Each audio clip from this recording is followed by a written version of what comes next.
สูพอดีข้าจะไปกาดหลวง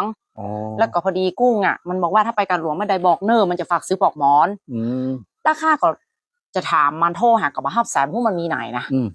แล้วประเดี๋ยวเนี่ยมันชอบสีอะไรยังเราอยากกุ้งนี่นะมันชอบสีชมพู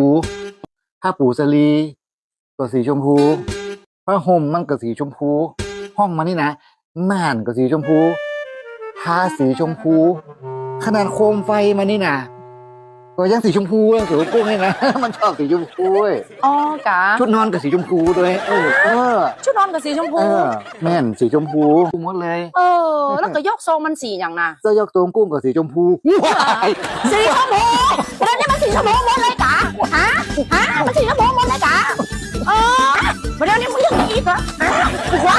ประเดี๋ยวนี้มึงหูกันโอ้ยนั่นเลยกะอีกุ้งใส่อย่างสีชมพูหมดเลยไหนมึงบอกว่ามึงมีอย่างกันประเดี๋ยวนี้มึงหูหมด